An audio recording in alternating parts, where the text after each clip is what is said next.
Ele tual ne fiafi. Ile suafa manu malo Yesu Keriso.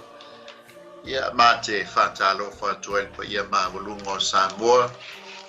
E ma ua masui al mato maftanga al CKA me Wellingtone.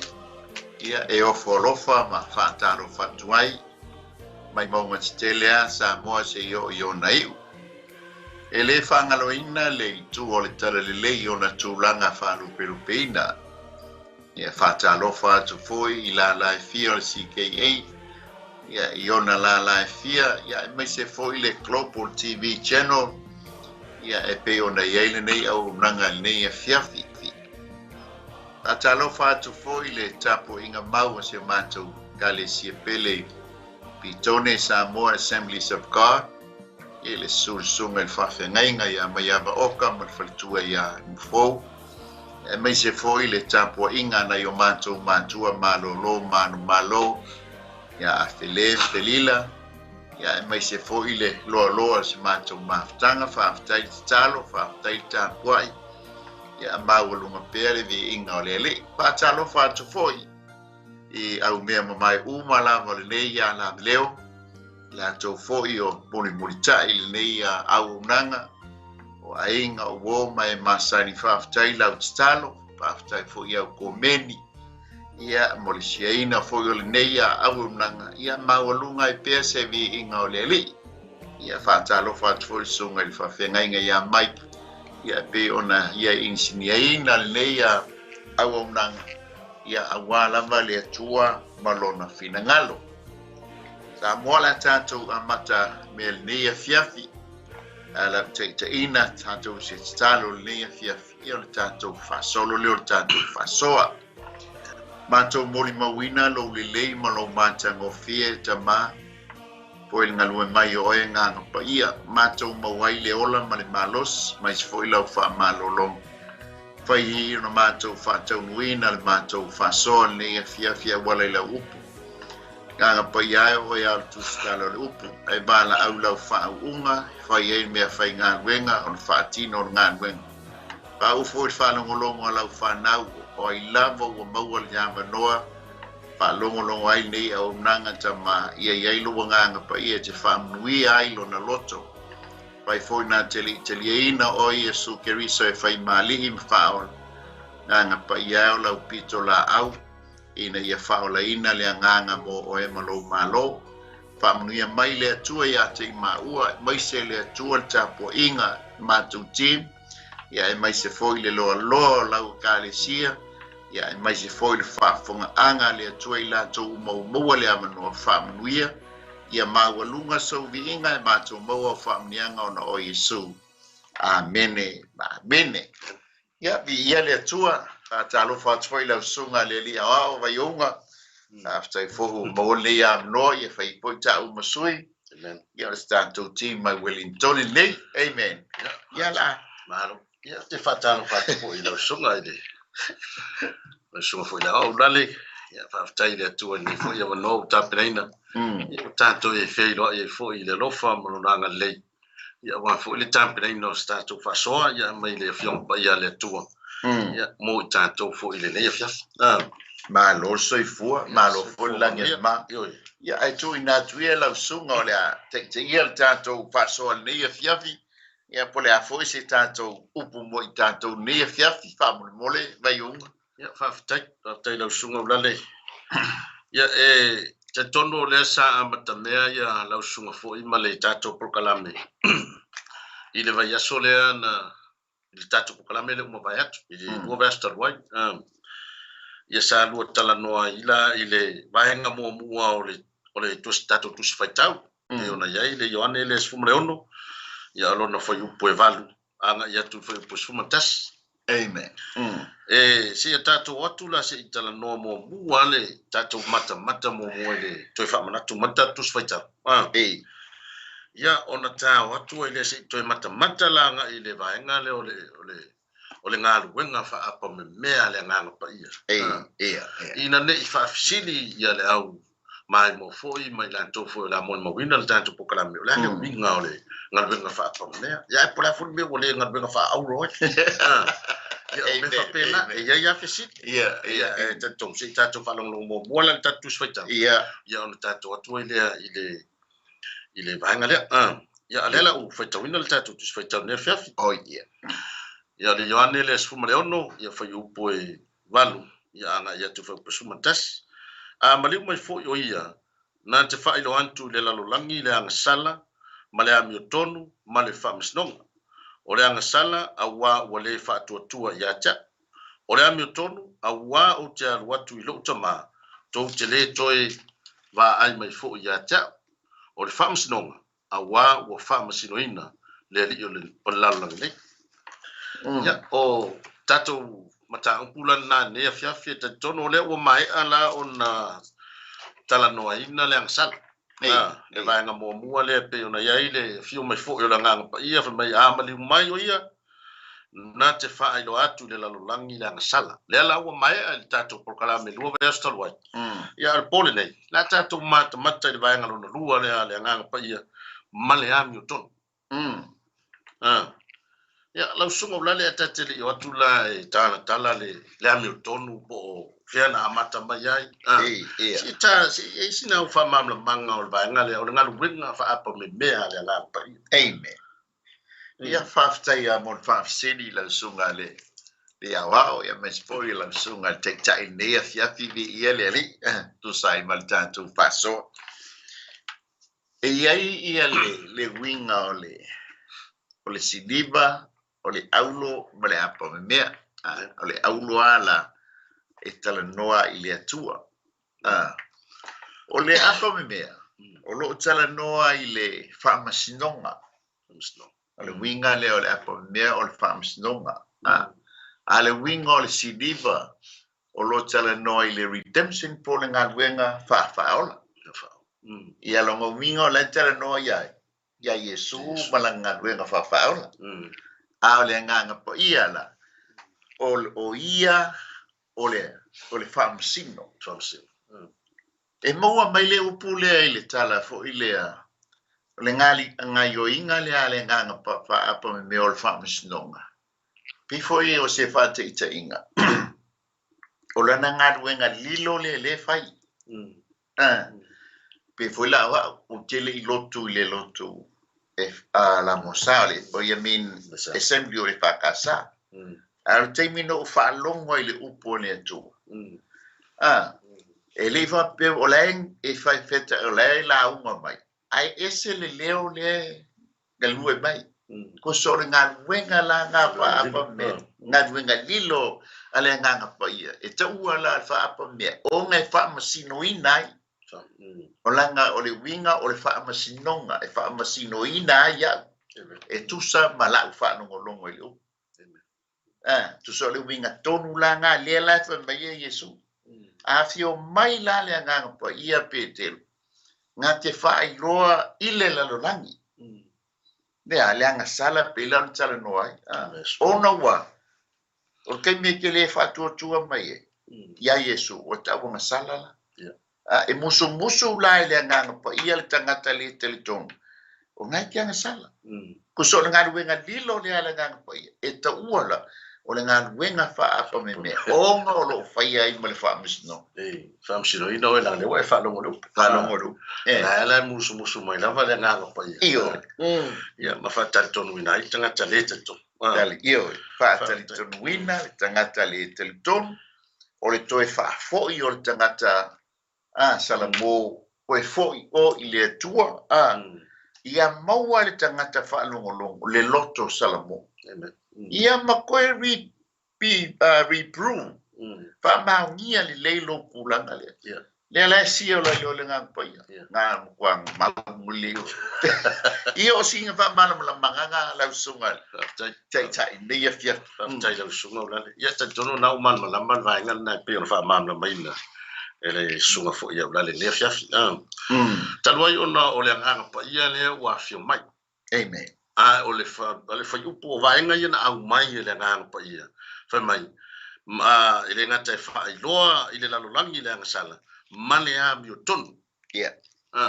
si o tato toi fu tasiala ile nganga pa ia ona tatu tala ile o le amto ala sunga ya ila uya mata ia ipi fuli mai e lua ni vaenga taua sa u mata iai oni vaenga ia le sata ua ngalwenga dilo le nganga pa ia amen o ngalwenga dilo fo ila ia le nganga pa ia le o fa winga ina mo fa ngoina le ne fiafi o le nganga pa ia nante fa malo sia le tangata talton to empower the believers nante to fa malo sia le tangata talton langa e mata ia tau telele ia tangata talton ia ele mo faida nga yo ile nga pa ia pe ale tangata talton ia o le vaenga lua o le nga pa ia nante fa taliton wina le tangata le talton ia le sa fa fonga ne fiafi o sa no le sunga le so foi au lale e once te fa longo nga duele nga pa ia amen e ma fai ona nga duele nga pa ia la vai ile time na fio mai ile nga pa ia le so pentecoso to tele ila to ile la to va ai na tanton wai amen tu sa o va nga lilo ia le nga pa ia amen ele ngata o le lau tama na tua lau sunga blan sa tata la noi le si ta por kalame misalo tau sangan tene na tape na ina Yesu lo na au so e tali malo pe la tu te fa felo ia le fio mai o le ngang pa ia la la amen le tama tua sa tata noi ona ile finangalo ai o Yesu e se le tau o le tangata ile nganga pa ia ile so tanga le tangata male nganga pa ia amen langa ole fa moi mausali o Yesu ole nganga ole tangata talitonu na te fa mingo ia le ngaluenga le nganga pa ia ele mo fa ona ilo la la pia le ini se talitonu alo tsuko la so se fie da to langa te o sia ya mata tu da tanga se tamta Piongai ta ua ta penanga Yesu ona so. Ai ta lo fa ya Yesu kai min sa o inga kau su ese fa. Yo. As alungal wenga telele a Yesu or ka penanga ole wali ile. Tos fulu luolia ia ma por se la uno fur. A wa fio mai la le nga pa ia ale wa ia itanga la tro te fa u fali. Amen. Mana ya wa mata la pe ona e mo yel vanga na. Ana fa pe si fia lo lang yo le misia le la sa. So ke fa plo ngor fa fonga fa se la wa ka ni Yesu. Yes. Ai ese le ole mana ya la le tape na ina Yesu ona uso. Na fo e mon mau ia Paulo ile tusian mo moko ni tolo mta Pt2 ma le ono. To te le lo ea. O malu o to le tua. Amen. Tu so I o tape na ina leo tangata tonu. Ia. Wa tape na ina o tangata wa tali tonu wa vea o ia. O ia o le malu o le atua. A fa mai le mo moko ni to ono suriva. To te leilo e o to tino o le malu leo le nganga pa ia. O to tonu yate o to. Amen. Tape nanga o tangata tali tonu. E nate fa fio le nganga pa ia. Pe ono fa tu amtanga. Ele ma fai ona move le ngang pa ia se vanga na we il tangata tangata tatun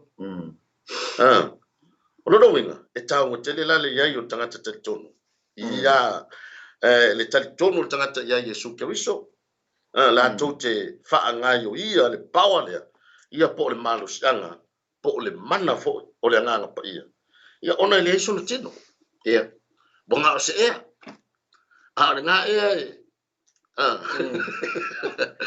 o ato ia ile mana I tono le ele ole ngana pa ia vai ngalo na lua ole ngana pa ia na te fa tali ton wina le tangata le tali ton te tono se vaenga I lumo le tato por kalami ona tato o ili mai le ole ta ua le ole ngana pa ia ila ngalo nga lilo amen ono o mingoi la le tangata e fanga yoi vaenga ia ai o lo moli mau ia ile ngana pa ia o le vai il tangata le tonu I va venga ma le mana o le nganga pa ia ya fua mai ai ona taton Yeah. lo sunga wala Amen. Yeah. o le la ta sa va va tu le Mm. tulanga o le se o tato fesili ngia po le ale Hamilton Mm. le ua umona e fola ma le sunga fo ia fu mono i vai so tuana Yeah. i le dua vasta luai o le anga sala au wa le fa tua ya cha Amen. na e manino o Mm. na fo itali mai ia ina fisili ia le Yeah. o le anga sala o le fa tua Mm. ia Yesu Kristo a o vai ngala le il polne e le se tali Mm. la nganga on fa mai e u yo na o mai le fa mai o le Hamilton a wā o te aru watu i utama. O lea lai pe, o lea na umata, mata iai. O lea tonu lea, o lea le winga o lea mea. Ngā o lea lua o Yesu, le langi a lea lea mea tonu lea. Le winga leo la utala, le te whainga tāte le na iloa. Le tali, se vanga nā o tātou eli maalia tu tonu. Yeah. Ia o na maua mai i lea o se, o le tali o le vahenga lea. Ai, se i tātou mata, matala iai le hami o tonu. Te le ilo sunga ulale. O lea sina au wha matalanga masau wha unaina o lea mi o tonu e pei o na ta ua mai tonu tuspa ia wa ai mata ese umal wha unga hanga mainga o winga ese o lea mi o tonu o lo tala noa ia ia lea mi o tonu o lea tua o lea mi o tonu Yesu Kristo o vaenga wha pena o lea sau wha lau te rena o le tura Whaftai mo le whafsili. Whaftai po i mo le tātou whasoa nia fia ma le talaina fo le tātou mta upu nia fia. E tusa o le ami o tonu. Le lewa me le tātou tuspeitau. O le ami o tonu au wā o te alu i le tama. E pēlaunga i tā ua pe o le tūlanga le o whanitala no mai Yesu o le la saungia le tangata replacinga ia. A le la tala no i le ami o tonu. Le angor ngaluenga tonu ale a Yesu ke risa ngatawe whai. O lana ami o tonu. Ina ia ta ami o tonu ina ili tangata le tali tonu. O le ami o tonu la le whai mai ia e fo. Pēlaun whai mai ia le ioni le sufawai pa suma lua. E moni o te whai atu ia te o tau. O le tali tonu mai ia tea. E whai lava e ia o ngā luenga o te whai. E whai fo ia me sili ia me awa o te alu i le tama. O le kele o le tala noa Yesu ke riso. Pe o le tele o le tala noa Yesu i tusi la IOANE. E umalosi e whetale ngā Yesu manatua o te alu tama. O te alu tama. Le tele fo o le tala noa Yesu ke riso i ona so. O le tala noa o hawe sau mai le tama. O te toe fo i le tama. O le ami o tonu la. E tau tino ia te oto. O lau ami o tonu. Mo sau maa mo oto. Le anga o koe fo i le tama. A le lau sau le nganga pa ia. Ma kau li o le mele ngā lenga pa utanga te o. O ngā ua. E oso aku atau ma e valitino. Ai oso mai satani le nganga. E le mawhai la le tino. O ngā kau wā ma le nganga la ngā whaisi. E le iloa ka kupo when mele kamisalo. Ale winga tonu ale ngā me Yesu. E a winga mai la le nganga pa ia wha iloa e tau tau le ami tonu ale o kia. A o ia fe so angi a te utou. Ea. E wha ilo le ami tonu le ngau sa wai. Lango le ami o tonu. Maliu. Tanumia. Toi tu. Peila le ngā me ele. Ion le Roma le e tonu wha. O Roma mai whafe wha lufu limu. A wina mai o ia. O Yesu ke riso lea, ona o ata atuwa masala. A ole toe whātu wina mai. Ina ia, ta wangi o tonina. Na koe fo ilo le tama. Ia ai, na rue mai. Ia singa so ania, tu le tu sa mala whapsini, tu sai vom tatu mta punia tia. Tai lau so. Ia leli. Sa o matamata pe el tatu tu sfai tau ma. Mauto e mafu fauma sa ili po le hatonu ale ami o tonu le atua. Amen. E pe e fōringa mai o Yesu ke riso e se mele sa sa o whataunu. Lea sa whataunu mai yami e. Langa atau le ami o tonu o le ami o tonu. O le ami o sako. Ia, ona o mafu fau lea. Mato e lesa e ta ua ia le fō. o le fsiri pe ona iai o le ale ami o tonu o le atua. Ona o mai le whapea o le atua tausi whiangainga. Mo uma fo tatou tatala noa i tūlanga o whiangainga ses. Amen. A tanga ila iai le whaso solonga o whiangainga. E le i whapea na sepu e se mai le atua i se ini tuutuunga o whiangainga. A mata mai lava i whiangainga ia atamu sa whaahadi ale ami o tonu o le atua. A e pa ue whasala oi. E ave sea oi. Amen. Na whatinoa. E le i whapea na paulo tangata laulangi na pele lea ia le atua whapea lea i langa ngā oe a ngā ka ua. Le sa whatinoa ale ami o tonu o le atua. A e se wave sea oi. Sa whatino le ami o tonu. Pa u ia atamu. Whaasolo mai ia noa. Anga sala laulangi. Whatino le whengainga ia noa. Sa whataunu ua. O inai lo ai le ami o tonu o le atua. Sa whataunu ua e le atua. E le i whapea na alu whapea le atua le telo nei tau sanga na whawiri wha. E le i whapea na alu to e fo i le whirangalo le atua pe le la ku uia lolo. O le ami o tonu la le atua e whataunu ua e le atua lana forfolanga. Amen. Uma atu noa, uma le lolo, whai leo singa whengainga ma peramo. Te le vaenga ese o whengainga. Whengainga le ma peramo. Ai o te whia mo moli mainga la le sotanga o tātou nei unu ese ngai tonu whengainga lea. Po o ngā whea o le ami o tonu le atua le whatau nuu mō tātou. O le ami o tonu la lea le atua. Le ana whaia ia Abrahamo. O so lau whanau. E manu ia ai nu uma o le laulangi. Amen. Pauno si vaenga leo te au mai ia. E tau ta ia tu iai de tātou so tanga. Ma le vaenga muli ma tātou tusi whaitau e peona ili nea whiafu. Amen. O so lau whanau e manu ia ai le laulangi. Ia le lana au mai e lo leo Yesu te wiso. Amen. Na whatau nu ua. O le ami o tonu o le atua. Ina ia o le manu ia i laulangi. E ala i lan whaotang. O le ami o tonu lea le atua.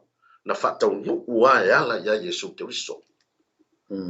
A o le nau ta inga o le atua i lana whaotanga. Ia talia e tangata lan whaotanga.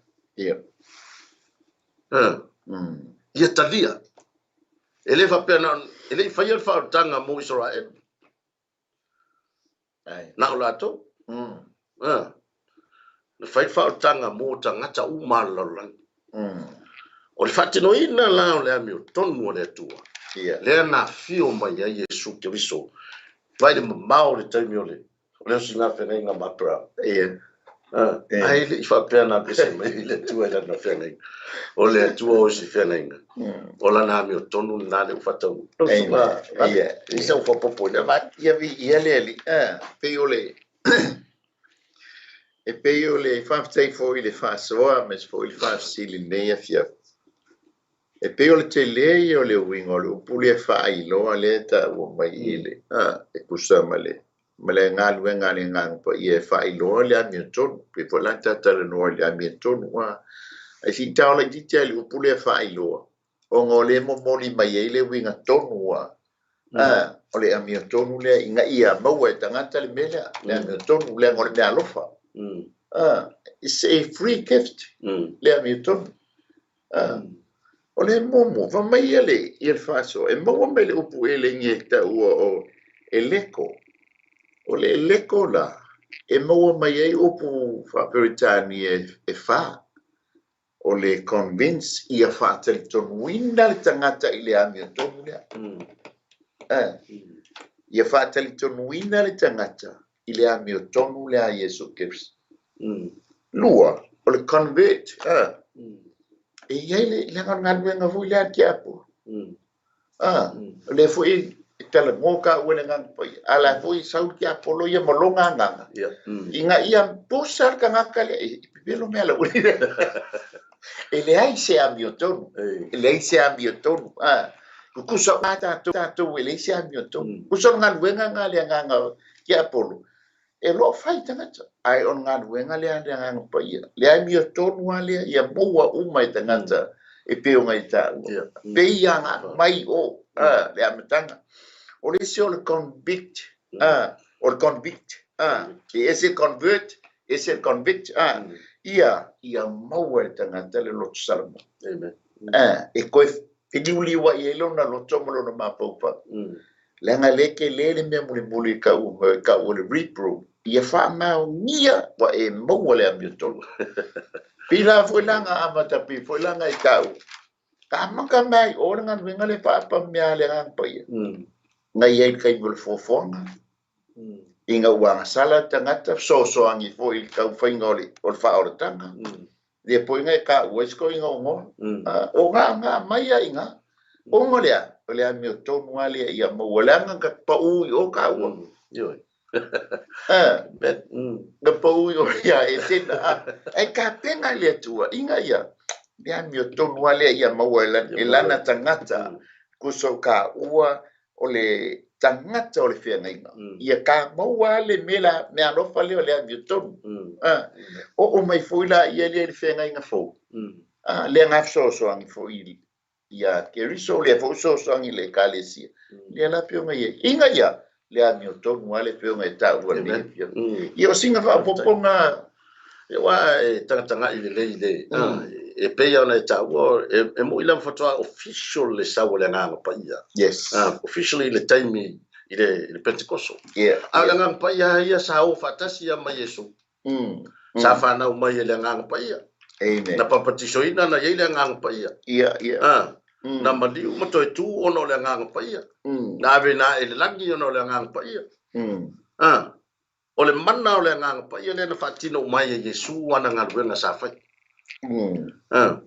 e ye le so tanga o fa pura le la o pe wa ta mai le me to no sunga amen i te mita tu te fa le ano i mo no so fa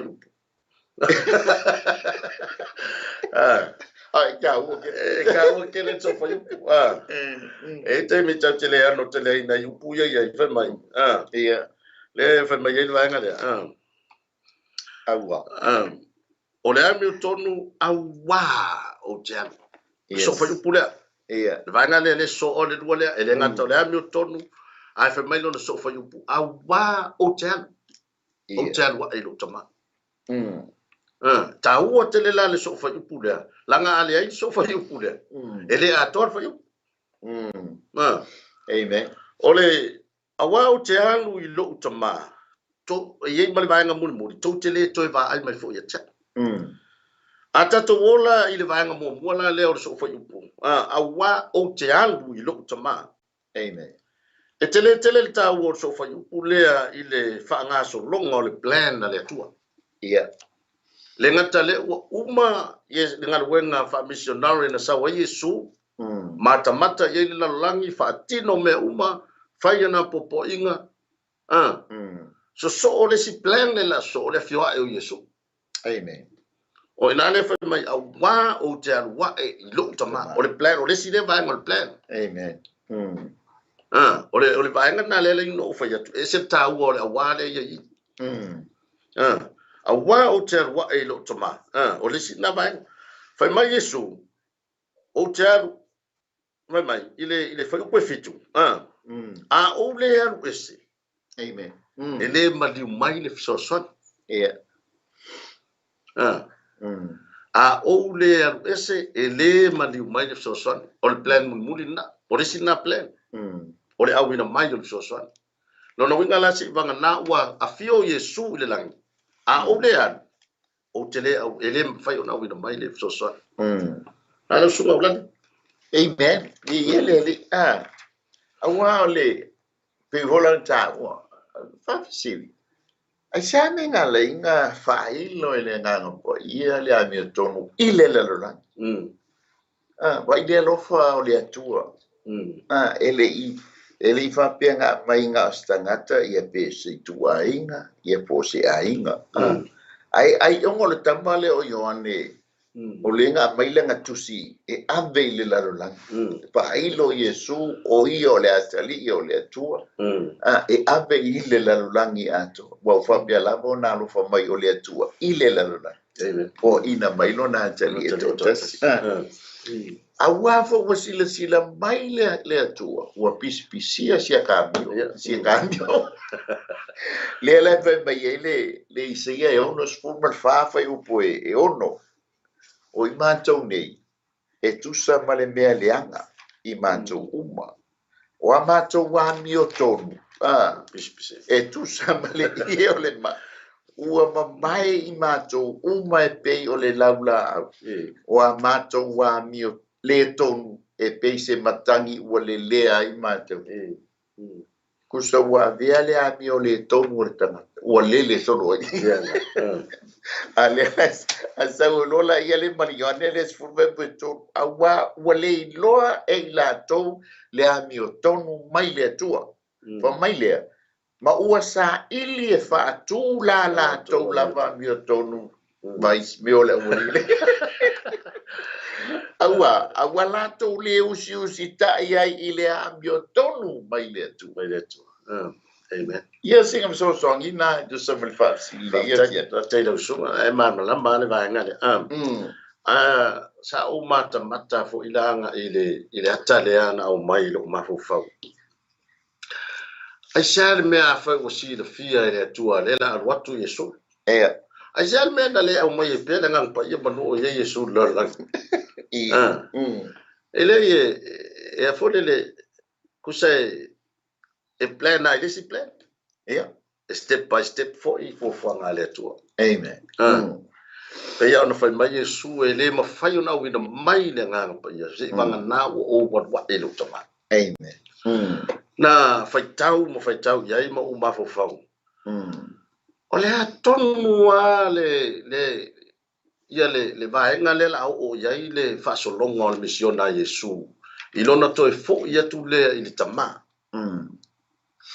Na o mai lo ma fo fau le ata fo le se ata fa pea ma o fai tau fo inisio o ma fo fonga o la tu stala na o mai lo ma fo pe ya fo le wa mai asa nga venga le o fai o e le fo le fa mo ka ko mo di la pala pa malo ala pala pa malo se ya mo di la pala pa malo e fo le mai o le fio atu Yesu le langi la wa ya mata mantu o le tuspa ya ese fo i philosophy o tangata na to fo le mai o le fio Yesu le langi na lo ia le lo na fio le langi moli la na nga wenga no fai de la yes le tu o le umala nga wenga tere do po fa maria ina lo fina nga lo nga wenga no fai o umana malingi lo toto na umata ia i jata va pena wa umana malingi lo toto wa umana ufata unu lo fina nga Peo na o mai leta na lo mavo fau mo o titilo pe ya mo fa pea atono o se vaenga leo le fio atu Yesu le langi se moli la nga wenga o umana fai lu mo le tu amen le ngata la lua fa man yanga na mo ina Yesu ke miso bo no fo tu po yo ia le tu tau mo tau le tu tama amen ai wa fata unu wa le polo misi le na fai ole avatu le nga pa ia la le wa tau pa well done Jesus amen done my will langa e fo le mai fo le pe ya se conversation fo le langa ye si va ngol tu si no fa ta wa e tele va nga ile fa ngol tatu tu e tele va nga ile ta wo ma tatu i mau le fa ba Yesu langa e tu tele mo fa yo te mine ai nga ngai vai nga le o mo modi mai Yesu pe o siata le na le la o tatu o ai loa ile vai nga modi o tatu tu spaita tu tele to va ai mai fo ia ta e wan Yesu o mafuta malon ta mai le lang ia fa mai lo le vai nga mun tau te le toe wā ai mai fo ia te. Te le reo sunga po nasa u whapopo vanga nā wa. O le vanga fia tu le atu vanga le tau ma ngai o le alu le tama. Ma tau lia fo. O le wo umanga lau le unga satan. O ma foi fai whaasalanga o le asala lenga le ma fai o i amatanga. Le lau o umanga inga fai whaasalanga o koe lau ma le unga. E le wha uma kia kia poronga lau le unga. Si le fia le leia le atua. Le ngā ioi le kia apolo le la sau. Le la sau. Kuso le sau e wha le anga ngā duenga le a Yesu le sa whailala. Le sa whailala. Kuso la ngā duenga le la makua furi longa malosi makua wha le anga ngā duenga. Awangi wha tali tonu wina i ai tangata. Mafua. Kasi le mafua anga ngai loa. Le la walu il tama. Fautua il tama. A le la sau i le nganga peia wa. E ui ongo i e le se tino lea natural. Pe o le tino Yesu. A ye lona tingo i e fo i ona langona fa personalities. E tinga. A uko ki whaki ngā i le nganga pai. Tonga ye o nga feelings. Le nganga pai. Ai o le mele tau tuli atu.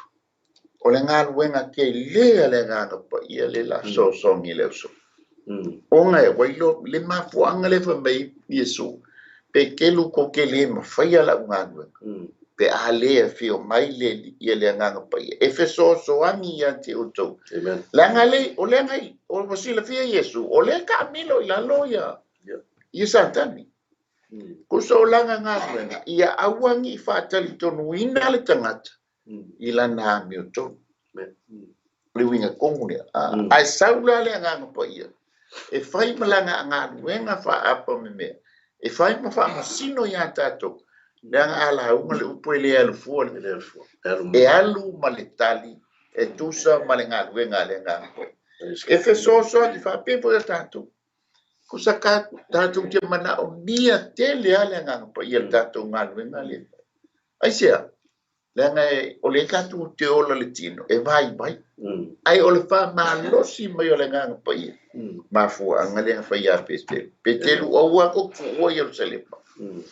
Langa e whaisi maa losi o le rile kangi ngi pe se leonga. Ai a sau le nganga pai. O tau le tino. A o sa tangi o le nganga.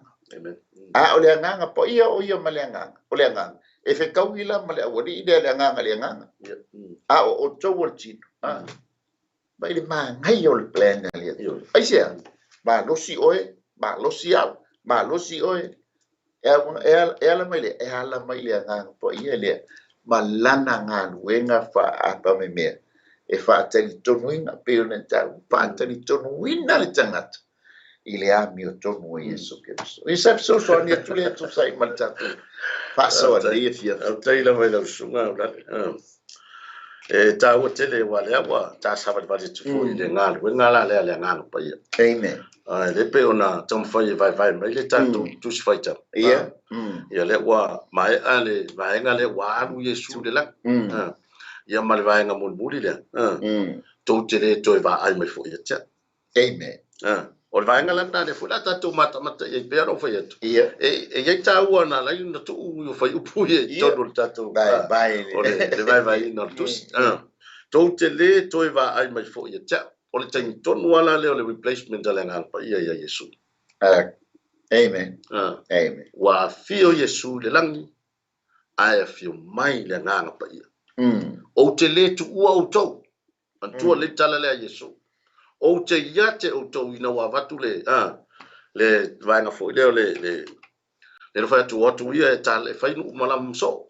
Amen. Fai mai o te le tu ua o tau, o te iate o tau e o a le tu inga lola. Le ngata ana.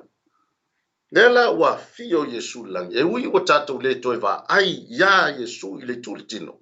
Amen. Ai le o iate tatou lo na ngana. Le nganga pa ia. O le nganga pa ia wa suitu langa ya Yesu le lalorangi. E mawhai fo i fa pea. O le nganga pa ia na fa wa wina le ngalu wenga Yesu. Amen. Ioane suma le ono fa suma lua. Wa to toi ya te u me tele fa ya tu ya te uto. Ai tu tele ma fai ona talia nei on po. E fa upa su tolu. Ai amali mai o ia. O le nganga lea e tupu mai ai le upu moni. Amen. E se fod mana ia o vanga le la amaka mai inga sai ili mai le meli do le. Amen. Amali mai o ia. Ai amali mai o ia o le nganga lea e tupu mai ai le upu moni. Fai mai fa upa su malfa. O ia lava e vivi i mai ai ia te au. Awa e maua e ia mai ia te au. Ma fa ai lo atu. Mana ia i o mele. Awa e maua e ia mai ia te Yesu. Ma vai na o le a ye so taiga le Agaga Paia mai Yesu. Amen. Ke lo e si meli lo le. Ngo fa pe ia ngang pa ia le mi ngoi mai ala ngo kupu Yesu. Amen. A te lo mele tu. E longo e le tua ia Yesu. Longo mai Yesu le ngang pa ia. Yeah. Na longo mai le langa le manino le mele. Awa e maua e ia mai ia te au. Ma fa ai lo atu ia te oto. Amen. E se mana ia o le talanga o le vaenga lea. O le ngana wenga lea me lilo lea le nganga pa ia. O lea o lo o faa manino ma faa maonia i le fetalainga Yesu o te le tu ua oto. O te iate oto e oa le ngatanga. Amen. Ia ona mata lo le ngana wenga le nganga pa ia. Le sa ia i vaenga mo mua sa tatou tala noa iai. Pe ona avatu le fola ino tatou matau. E lua vaenga pito sili nta ua i la uia sa ili ai. O le fio mai o le nganga pa ia. Le ngata e toe wha malo sia le tangata talitonu. Ai na te wha talitonu wina fo i le tangata le talitonu. Amen. O le tele ilopo le aso fina ngano. Ai a watu nei a lai whai mai di inga wa blessing ma tangata ma. Ma e vai le mova le nganga pa ia. E natu e tu watu. E ui e tele o iai tonu yo. But e te langona. Yes. I lau mata atu le alu o le bingoi le nganga pa ia lai whamani ia inai tangata. Le fo nga ina le vai tau tu langa o tektonosi. Mo e mata iai mai mo iai ile mana o le nganga pa ia te la to wa whamani ia ina le tua i tu langa o whamalo lo mai. Le fa pena. Na tatu te mata ea tau te langona atu i. Po o fele ma mao le mea la iai le tunu ula fa iai le whamalo longa. Ai te langona atu ai i me saufati. Amen. O le ngalu lilo na le nganga pa ia. Le sunga o lale. Amen. Amen. I te umaua foile mo mole kolnito mo move poe tau se funu. A fua mai ia te ia o lo tala noi le nganga pa ia. O na iei o tau ia Yesu Keriso. O le ua mea ai mo tātou le poto mai le atua. O le ami o tonu foi. Ma le pa ia, ma le faa o le tanga. O lo tā ua mai i, e le isi tātou ami o tonu. O Yesu Keriso, o ia o le ami o tonu, e ta ua ami o tonu ina ai i tātou. Rangalona tolu, ina ia maua e tangata uma le ami o tonu o le atua, a wala ia Yesu Keriso. O le ngānu wenga pileona e tau, replacement o le. O Yesu o lo nā nganga pa ia. O ngai sila fia le le atua. E le iso tātou malos. E fai e ngānu wenga pa o lona whina ngānu. Ai maua le tātou malos, o no le so ni mai e le nganga pa ia. Pio le pio le tala noa mai e le tusi le IOANE. E pio le eva ai luma e le amata le ngānu, e le umar ngānu wenga Yesu Keriso. Le amata ngānu wenga le ngānu pa ia. E tala noa mai le tusi e roma le e to. O le ua tepa mai tua ngānu wenga sa fai e Yesu Keriso. Ma tepa i luma le me whatau nui. O no lea, o le mingoi e le ngānu pa ia. E peilau na iei, le te maua i fo le roma le e tolu fai o lufu tasi o lufu lima. O le roma mua fai mua o lufu lima. Ia ma le luar konito e lima fai pa sulfa, e o le lufu tasi. O le ngā yuinga le nganga pa ia. Ina ia, e ia o le tāua. O le wha talitonu ina o le tangata le talitonu e avea e tauami o tonu ina ai o ia. Amen. Ia wha mautu lo tā no foanga, mo lo tā whaapaia ono le amio tonu Yesu Keriso. Amen. Onga ya, o le taimi tātou te li Yesu Keriso ngā sia o lole tātou e le ngang pa iska. Peo von manta ua. O le nganga pa ia e taita ina i tātou le amio tonu Yesu Keriso. Tātou tulo wha mama i tātou li toto Yesu Keriso. O ngā ave lole i tātou li tama. Sila mai tama o mama. O na wha manga loina leo tātou. Yes, to so so ni tu le tu sai mal tanto ta pun ni fia fi. O le o ta o mai i le fai wina fo il ta ta. Ma le la o mai ale a tonga fo yu. Ia, ta. Ta mata mai ya mi tonu. Wa fio langi. Ya o tele to ye fo ya to. O le la o ta o mai lo ina wa fio mai le nga pa ia. Yo le ta o le roma to. Na lo ta o fo po lo su lo le roma na to. O rea mi o tonu lea le atua i le whatua tua ia Yesu Keriso. E o tangata uma mō tangata uma foi o e whatua tua a wā e le e senapa. Le whai upa rosu wha. Ua taua mi o tonu ina fua i lona lofa tu noa i le tongi yola e a Keriso Yesu. Pea nau ta ua le amatanga. O le fina ngalo atoa o le atua ia Yesu Keriso. Ina ia talia e tangata lana whaotanga. Amen. O le atoa ngale na o le fina ngalo o le atua. Pea o le atua is a free gift. Yeah. Pa wale mea tato e whai o talia. Awa ua ta ua mi o tonu ina fua e tato. Ona o Yesu Keriso. Amen. Pea o le matanga o fie leo la uia mata mata iai. O le ile galuega la le agaga paia e na te toe faamalosia ia lo tā faatuatua ia Iesu Keriso o le agaga paia e na te toe aumaia na te toe fagufagu i agaga o i latou e le o talitonu ma e le i latou te leʻi taliaina foʻi Iesu Keriso. Amen. Mana ia i o tali Ioane mpe te fone le lenkau ave he rota e whatupu. O le manga o ia ringo whai o kōbenga. Amen. Ele o mau o le nganga paia. Te le vāvenga. O vāvenga lana whaatino e le ngata le au soo o mai le o apostolo alu atu ia Paulo. Alu watu le ngaluenga inu ese. O le mana le tasi sa latou galue. Amen. E o mai ala ia te ta ua o tangata ua talia Iesu Keriso e vea mali'i ma whaola i o tātou o langa. E le ma whai on tātou tala i le fionga le tua pe au noa ma le nganga pai. Le nganga pai na te momoli atua le mana. Amen. I lau whaafonga. Na te musu i lo nganga o e whalonglongo i le ne fiafi. O lea ua ngalue le nganga paia. E whaatino lana ngaluenga po lana misiona lea. Sa tu ina mai ai le tua lau lana. Amen. Lau sunga ulale. Io, sa tu so tu lana tai. Bi ele tu ne fiafi ma lo fo le fa so ma lo fo ile tu fo mai. Pe o le taula tu se le manga ia o le fai o pule lo fuli manga le Roma. Yeah. Roma tol. O le watu ina mai iluma ele atua. O le e fina ngalo malie ai i le whaatuatua i lona toto. Ina ia whaali tino mai lana ami o tonu. I le tauia o angasala ua mabai. I le whaapale pale o le atua.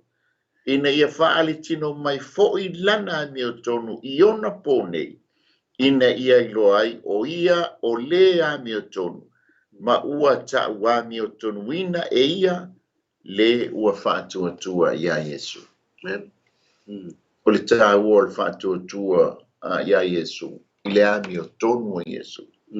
I le ngā luenga mai ale a Yesu. Lea fo inga taunu ulu. Lea fo me Yesu lungole. Sa tau. Pia lona whetalinga lona ono lina. Ua taunu ua whaile nei moe. O le taunu unga sa taunu uma iei perfetanga. Ma le tu se salamo. Ma le tu sia perfetanga. Tu se tu la fono. Ma le tu se salamo. Ale moni ina mi ua taunu ua this is yours. O la wami o tonu a e whaatua ma e tali tonu mai ia te o Iesu lea. O le ngā nuenga lea ngā pa ia e whaatali tonu. O na ale, o na whaata wami o tonu wina lea o oe ma. Tanga i leise ta mi o tonu e pispisia. Ia, se tali atu lea tu sa mali whamsili nea te whaatai. Ole fasala faina ole lo fatu no le tu ole wata mo wai de ta ba no pe ya ona bebe si fo ia u ta ia fa mai nga la ko wale tu sa ia pa e te fa mam la mam nga paulo ia le yo le wale se peritome le peritome ina le tanga u fatu tu ia Yesu ba wale meta u ai taimi le nei o le fenga fo amen taimi fa o tanga ili to fa i lo ngai nai le tu tanga ai tasia le wala e tate sa fanga fa tasia i ton tate fa pe i fo i o tate o loto le ne fiafi o ta ua o tanga tanga sa amen ele ai ia le sa e tala no le ne fiafi o pisi o maleanga le tate wa mi to no winga wala se ta sa ole ai se ala to se me se amio ai fa fetai ia Yesu Kiriso wata wa mi o tonu ina ai fu ai tato amen e ala i lona maliu malona toto ole atonga la le o la uia mata ia le tato au tu ma tato tu si fai tau le nei fia amen ole ami o tonu ia le tua ina ia tato fatua tua ia Yesu Kiriso o ile sa tini e le vaenga le fitalenga le sa fai Abraham o so lau fana yes e manuia o le manuia le tal no i o le manuia le tala le winga le fautanga Yesu o so lau fana o manuia e tu no uma lava la ela wa mai ya te tato o le tome o tu ia na fa ita pe ona ia o singa fe nei na ai wale to tau o pe tome ma le pe tome na o pau tato me fai o le tali o Yesu Kiriso man fautanga amen ia le fa fonga ma le tato praise the Lord maftanga le ne fia ia le na sto fango wa pe ona mai na i vaenga ta ua ia lua a foi ta ua o tangata ua uma ona talia le fautanga Yesu Kiriso ma a ve ai ta ua o ona o ta ua ia e fanga yo ia le ngaluenga le ngang pai e fa malusia i ta ua tate loa o ia te ta ua le mana tate fa tino ai le ngaluenga amen ai oi foi sita sina tele italia le fautanga Yesu Kiriso o lo fangu ale ngang pai praise the Lord a tonu e fa fonga ne fiafi u fati ngata linga fo i dis ai le ma faia ona tu ua ngaluenga ai la to po mato fo i watalia le fautanga Yesu Kiriso e awa ona tau longo amen tasia le wala tate o ia o le salamo matalia Yesu Kiriso e ve mali fa no sunga ulale le wa tau lam fai ule ta pai lota por calamene ya tartai ia pe yo le tatum ta kuna sa mo mala fa fonga ne fiafi ya o le fautanga ia le tua ele i fa pito mo sitas o le tangata o le nau ta inga o le tua ina ia talia Yesu Kiriso e avea mali i mafaola praise the Lord a fai tatou te ena Yesu Kiriso na fai mai el tatou tusi le si vai ngol tatou tusi a wa o le anga sala lana wa o le fa tua ia Yesu Kiriso amen te rola po la fa fonga le fiafi a fai o e fa fonga mai ele fai sa fai uma e vea Yesu Kiriso e vea mali i mafaola ma e talia Yesu Kiriso e vea mafaola tanga i rola ia na se tau musu le tatou por kalame ia te oele ne fiafi amen fea lava o e fa fonga mai ai tono lo sa tono lo mota lo lawa lungo le tele po fea wan ya la leo man ya la to e fa fonga mai el tato por kala mele ele ma fa ya no fo ifu al tato por kala mele fia Amen. no to ingo sa vali ma fe awole tua ia tato tia na wenga fa apa mea le ngang pa ia Amen. e ala le ya Yesu Kristo lona no pele totas ya faila o e fa fonga mai e te mana o e te talia le vala au pe no ye ne fiafi ya mate fia fa talo Amen. e fa talo mo e ne fiafi ya po stasi fo i mo to e fia fa fo le la maftanga ma le tua ye ni me o fa le ton ya o lo talia pe tato e ala le salmo Amen. ala ma fa ye le talo ya e te fa te tai ma ye ne fiafi ya o lo talo le ma lo ti donga le o e talia le me alofa fo e fu mai le tua ala ya Yesu Kristo mo tato le ne fiafi ya fa te tai ma tato talo Yesu Kristo e le li o le ona o fa longo ile ne fiafi wa e tala no sa o mai ya ta fa fitai tama o no lo wa no i la fa o tang ile tu la tama o te ofo ina tuai lo ne yola mo oi ta tala ya tuai lo loto le tua e te fiai ma e fi o tu mo oi e vea o e mali i ma fa ola i lo ola mo o i lo ale i na e mali mo au le tangata na sala wa mai e fo yo na e fata wina o ala i lo toto e vea ya u masetasi o lau fana wa o fatu tua ya te oi ina wa o fa longo i lau upu le ne ya fiaf i ia lava o Yesu e fava fa fitaita ma amen amen praise the Lord ya te tono na wa mai ona e fa yel talo fa tanga le ne ya fiaf ya ena ona toe apopo i mo toe valva sia alfa o taua lo tato sai ili pe de fiona pa ia le tua Amen.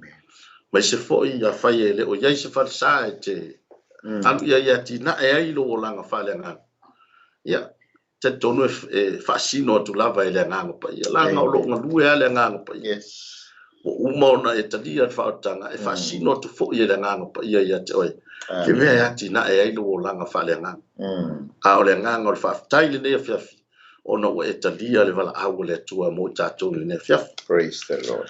ya ai ole nei tu la ya la su la le pese si va nga ya e le fa ina ta ma tanga si talo Le fa tai se nga fo ta tai foi ya foi ko meni mai ni fiafi ya pa tai ai foi o se ina tanto por calame ya mi ele na tanto por calame ni fiafi ya fa tai la sunga le li o vai unga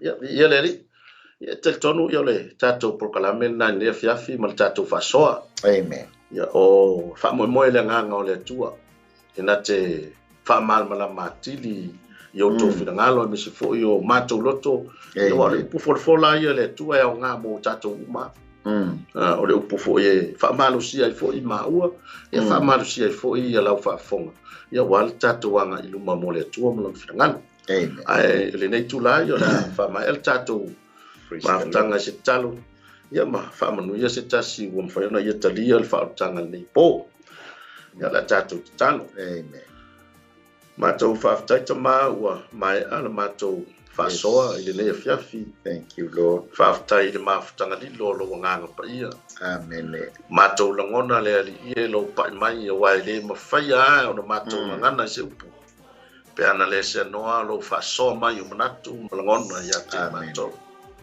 le ua mai a le atua la matou galuega atuina atu pe le galuega lilo o lou agaga paia thank you Lord e te fa'amalama atili uiga loloto o lau afioga ina ia maua i pea i matou le fa'amalosi atili matou te savavali pe i luma mo lou finagalo ma le tua lenei afiafi o ai se tasi le ali'ia ina ia faia le tatalo o le fa'alotaga ma fa'afouina fo'i le mafutaga ma o e agaga paia talia ai Iesu Keriso e veamali'i ma fa'aola i lona soifua talo le atua ua le tuaunoa e lauafi amen ya wa au lava no nga pa ia te fa tonu lo na mafufa fa tonu lo na loto hallelujah ina ia fa wa u le li e vea o se tasi o sulimoni ala o fi o le ia matou te au na fatas e tala I lo lava finangalo le matou talo le ne fiafi o inisi le tua o fia maua lau soasani so se vaenga lau talo lava o ea o le tua e maliai o matou mana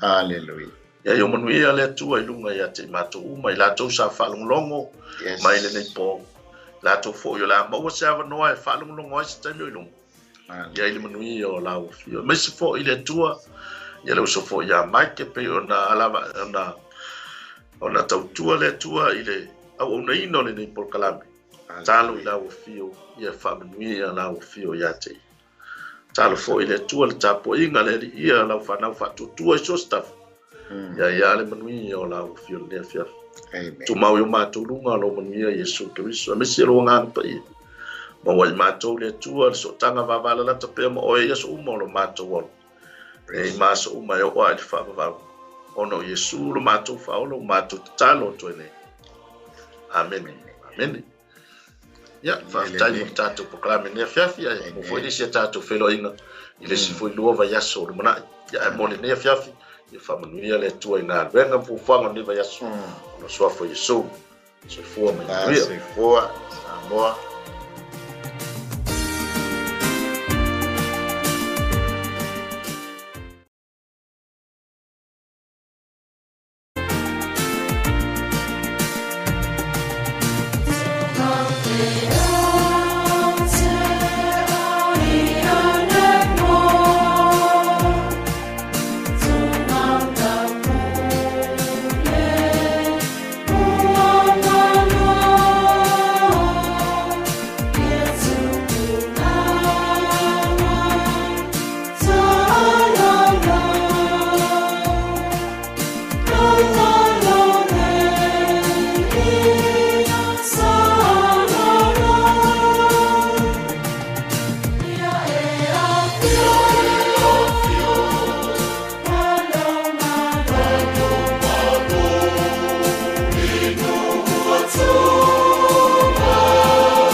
Yeah.